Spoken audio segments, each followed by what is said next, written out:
कक्षा 11वीं विषय रसायन शास्त्र अध्याय 7 अपचय उपचय अभिक्रियाएं।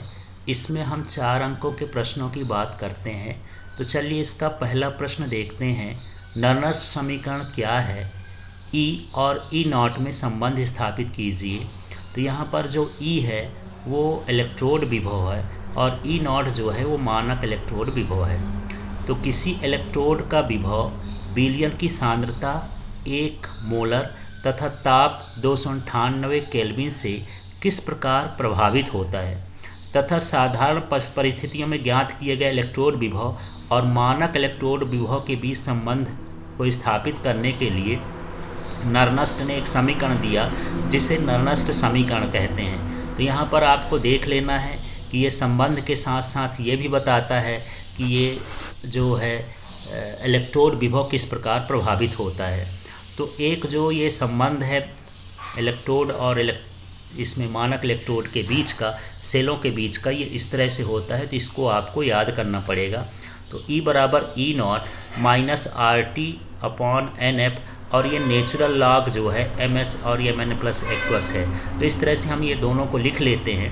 अब अगले स्टेप में हम क्या देखते हैं, इसको तो इसी तरह से लिख दिए, इसको भी इसी तरह से लिख देंगे, लेकिन ये माइनस प्लस कैसे हो गया। तो आप यहाँ देख रहे होंगे कि ये मेटल सॉलिड स्टेट में थी और ये वाली मेटल एक्वस स्टेट में थी। तो इसको हम जो है ऊपर नीचे कर दिए हैं। माने देख लीजिए ये S वाला क्या हो गया, नीचे आ गया और ये जो नीचे वाला था ऊपर चला गया। तो जब हम ऐसा परिवर्तन करते हैं लॉग के साथ तो यहाँ का चिन्ह बदल जाता है। यदि माइनस होगा तो प्लस हो जाएगा, प्लस है तो माइनस। तो फिलहाल यहाँ माइनस है इसलिए यहाँ पर क्या हो गया, प्लस हो गया। तो एक परिवर्तन ये हो गया। अब दूसरा हमको क्या करना है, तो ये जो नेचुरल लॉग है LNE है, इसको हम 10 के लॉग में बदलेंगे, जिसका आधार 10 हो। तो इसको बदलने के लिए हम क्या करते हैं, तो देख लीजिए यहाँ पर ये जो चेंज हो गया, एक इसमें हो गया लॉग 10 में चेंज हुआ और जैसे ये लॉग 10 में चेंज होता है तो ये माइनस ये 2.303 होता है, क्योंकि लॉग 10 में बदलने पर इसका जो मान होता है इतना गुना बढ़ जाता है। तो इस तरह से इसका मान रख दिए हैं और बाकी इधर का पूरा उतार दिए हैं। तो एक ही अंतर हुआ है, ये नेचुरल लॉग को 10 के आधार पर लॉग में बदलने पर ये इतना का गुना और हो गया। बाकी सारी चीज़ें वैसे ही हैं। अगले स्टेप में हम क्या देखते हैं कि यहाँ पर मान रखने के बाद ये S का मान बदल दिए, ये सॉलिड स्टेट में मेटल को बदल दिए हैं, क्योंकि ये मोलर सांद्रण के विलयन में इसका मान कितना होता है, 1 होता है। तो यहाँ से इसका मान हटा दिए, 1 रख दिए। अब हमारे पास यहाँ 2.303 है, R का मान 8.31 होता है, T का मान 298 होता है और ये फैराडे का मान जो होता है 96,500 कूलाम होता है। यदि ये सभी मान रख देंगे तो ये 2.303 RT और F का मान कितना होता है, 0.0591। तो ये रख देंगे और यहाँ पर ये N हो गया। बाकी सारी चीज़ों को उसी तरह से उतार देते हैं। इसी ही हम नर्नस्ट समीकरण कहते हैं। तो इस तरह से नर्नस्ट समीकरण हमको स्थापित करना है। चाहें तो एक समीकरण आप जो है ये सेल का समीकरण ऊपर लिख सकते हैं और नहीं, ज़रूरी नहीं है तो आप इधर से भी चालू कर सकते हैं। इसके बाद हम बात करते हैं कि मानक हाइड्रोजन इलेक्ट्रोड क्या है, यह कैसे बनाया जाता है। तो चलिए इसको बनाने का तरीका समझते हैं। इसमें प्लेटिनम ब्लैक की परत चढ़ी हुई प्लेटिनम की एक पतली पत्ती का इलेक्ट्रोड। तो ये देख लीजिए ये वाला जो है प्लेटिनम की पत्ती हो गई, ये इलेक्ट्रोड का काम करती है। हाइड्रोजन आयन के 1 मोलर सांद्रण विलयन में डुबोकर रखा जाता है। तो ये जो लिखा, ये इसमें भरा हुआ है, ये हाइड्रोजन आयन का 1 मोलर विलयन का सांद्रता वाला विलयन होता है। अब ये जो इलेक्ट्रोड है ये एक नली द्वारा ढका हुआ होता है। तो ये कांच की नली द्वारा ढका होता है। इसमें 1 वायुमंडलीय दाब पर हाइड्रोजन गैस भरी होती है। ये लिखा है 1 वायुमंडलीय दाब पर हाइड्रोजन गैस भरी होती है। अब जब हम शुद्ध हाइड्रोजन गैस को इसमें प्रवाहित करते हैं तो क्या होता है, प्लेटिनम में हाइड्रोजन गैस अवशोषित होती है और शीघ्र ही H और HO प्लस आयनों के मध्य साम्य स्थापित हो जाता है। परिस्थिति के अनुसार हाइड्रोजन इलेक्ट्रोड एनोड की तरह कार्य करता है या फिर कैथोड की तरह कार्य करता है। तो यहाँ पर देख सकते हैं जो चित्र बना है उसी के बारे में हमको लिखना है। एक प्लेटिनम पत्ती ले लिए हैं जो इलेक्ट्रोड का काम करेगी, उसे 1 मोलर विलयन हाइड्रोजन के 1 मोलर विलयन में डुबो देते हैं। ये कांच की नली से ढकी होती है। इसमें 1 वायुमंडलीय दाब पर हाइड्रोजन गैस प्रवाहित करते हैं। तो इसमें फिर हाइड्रोजन गैस प्लेटिनम की तार में अवशोषित होता है और जिसके कारण H+ आयन और HO+ आयन के बीच में मध्य साम स्थापित हो जाता है। इस तरह से हमको चित्र को देख करके लिखना है। फिर इसके बाद हम देखते हैं कि यदि ये एनोड की तरह कार्य करेगा तो इस पर ऑक्सीकरण होगा और इस पर कैसी क्रिया हो जाएगी। तो ये H2 है, ये आयनों में टूट गया, माने ये इलेक्ट्रॉन का त्याग कर दिया। अब यहाँ पर हम देखते हैं कि ये जो H2 है ये प्लेटिनम की परत पर या उसकी पतली पट्टी पर प्रवाहित होता है, इसलिए PtH2 गैस लिख दिए हैं। ये कितना पर, एक वायुमंडलीय दाब पर प्रवाहित होता है और ये किस में बदल जाता है, 2H+ में बदल जाता है, 1 मोल के विलयन में चला जाता है। तो इस तरह से इस समीकरण को लिख देंगे।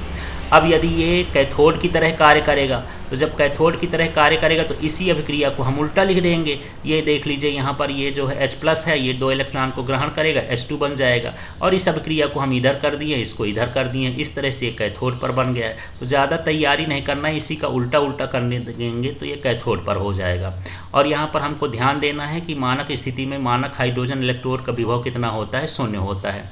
अब अगला और इसका क्वेश्चन देख लेते हैं। H2SO5 में सल्फर की, CrO5 में क्रोमियम की तथा NO3- में नाइट्रोजन की ऑक्सीकरण संख्या क्या होगी। तो सबसे पहले इसकी संरचनाएं देखते हैं, इन स्पीसीज की संरचनाएं भी बनाइए।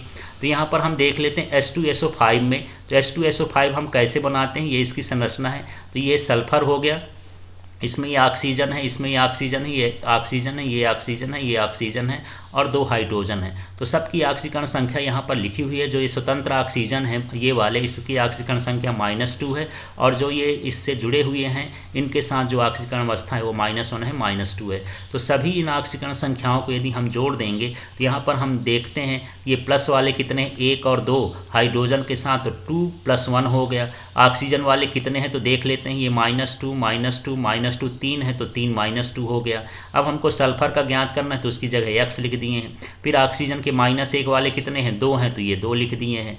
और इस तरह से बराबर हम इस 0 कर देंगे क्योंकि इसमें तो पूरा कोई आयन लिखा ही नहीं है। तो इसका जो पूरा आयन है, नेट आयन है, उसका मान कितना हो जाएगा, 0 हो जाएगा। यदि हम इसको हल कर देंगे, 2 1 2 -3 दूनी 6 और ये -2, तो ये कट जाएगा, 3 दूनी 6 का पक्षांतर कर देंगे -6 का तो +6 हो जाएगा। तो इस तरह से ऑक्सीकरण संख्या इसकी +6 हो जाएगी। इसको आप खुद हल करके देख सकते हैं। बस आपको थोड़ा संरचना बनाना पड़ेगा, संरचना बनाने पर ऑक्सीकरण संख्या आसानी से निकाल सकते हैं। अब यहाँ पर क्रोमियम है, यहाँ पर Cr और O5 है, तो O किस तरह से जुड़ा होता है देख लीजिए। ऑक्सीजन है, यहाँ पर ऑक्सीजन, ये आपस में जुड़े होते हैं, ये भी ऑक्सीजन।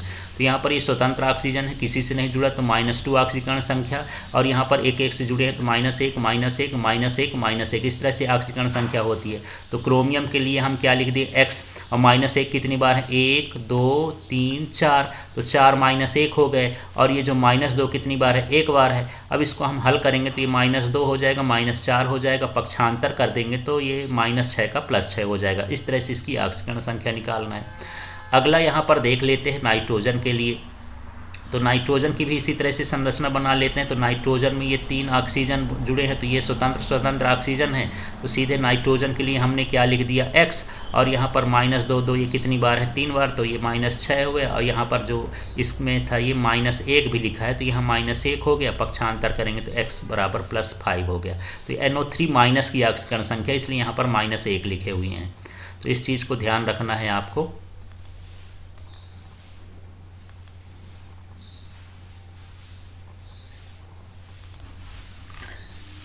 चलिए अब अगला क्वेश्चन देखते हैं। इनमें सबकी ये ऑक्सीकरण अवस्था ज्ञात करना है।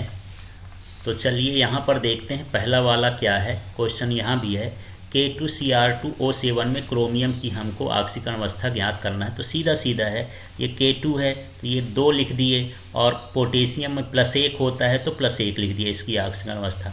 फिर ये प्लस है Cr2, तो यहाँ 2 लिख दिए हैं, इसकी निकालना है, हमको पता नहीं है तो X लिख दिए हैं। फिर यहाँ ऑक्सीजन 7 है तो यहाँ 7 लिख दिए हैं, और ऑक्सीजन की जो ऑक्सीकरण संख्या होती है -2 होती है, -2 लिख दिए हैं। तो इनका आवेश जब पता होगा तभी आप कुछ इसमें निकाल सकते हैं। अब 2 में +1 का गुणा करेंगे 2 आ जाएगा, यहाँ 2x हो जाएगा, ये 7 दूनी 14 हो जाएगा। अब इसमें से 14 में 2 घटाएंगे तो 12 हो जाएगा, और 12 का पक्ष -12 होगा, पक्षांतर करेंगे तो ये हो जाएगा। फिर 2 का भाग करेंगे तो X बराबर क्या हो जाएगा, +6 हो जाएगा। इस तरह से इसमें क्रोमियम की ऑक्सीकरण अवस्था कितनी हो गई, +6 हो गई। अब अगला देखते हैं केमेनोफोर में मैग्नीज की। तो यहाँ पर के का फिर से देख लीजिए, 1 है तो यहाँ 1 लिखे और इसकी ऑक्सीकरण अवस्था +1 होती है। अब यहाँ मैग्नीज 1 है तो 1 लिख दिए और इसकी ऑक्सीकरण हमको पता नहीं है तो x लिख दिए। फिर ऑक्सीजन कितना है 4, तो यहाँ 4 लिख दिए और इसमें जो आवेश होता है -2 होता है तो -2 लिख दिए। और इसमें कोई ऊपर आवेश अलग से नहीं लिखा, इसलिए यहाँ पर मान 0 है तो 0 लिख दिए।